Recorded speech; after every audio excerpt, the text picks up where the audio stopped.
Hello বন্ধুরা, আমি Sanjukta. It's my first full day vlog cum shorts বলতে পারো। আমি এই রিসেন্ট 3rd ইয়ার কমপ্লিট করলাম। আমি অ্যাজ অ্যান ইন্টার্ন বারাসাত হসপিটালে কাজ করি। সকাল সকাল উঠেই আমি তাড়াতাড়ি স্নান টান করে খাবার আনতে চলে গেলাম। মেসে থাকি যেহেতু ভাত ডাল তরকারি কিছুটা খেলাম আর কিছুটা প্যাক করে নিলাম হসপিটালের জন্য। তারপর সবকিছু রেডি করে নিয়ে আমি রওনা হলাম হসপিটালের উদ্দেশ্যে। বাইরে যা গরম, ছাতা তো নিতেই হবে। আজ আমাদের এখানে বাসের এতটাই ট্রাভেল হচ্ছিল, তাই আমরা অটোতে করেই গেলাম। তাড়াতাড়ি করে জ্যাম ক্রস করে আলটিমেটলি হসপিটালে পৌঁছালাম। আমাদের যেহেতু ওয়ার্ডে যেতে হয়, তার আগে অনেক রকম কাজ থাকে, ওগুলো করে চলে গেলাম ওয়ার্ডে। দেখতেই পাচ্ছ ভাইল রেডি করছি। ওয়ার্ড থেকে ফিরে বড্ড টায়ার্ড হয়ে গেছিলাম।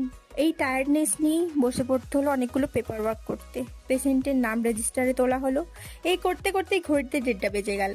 তারপর লাঞ্চ সেরে বাকিটা কাজগুলো সেরে বেরিয়ে পড়লাম মেসের উদ্দেশ্যে। বন্ধুর গাড়িতে এসেছিলাম ওই দিন। রাস্তায় আসার মতো ওই দিন এতটাই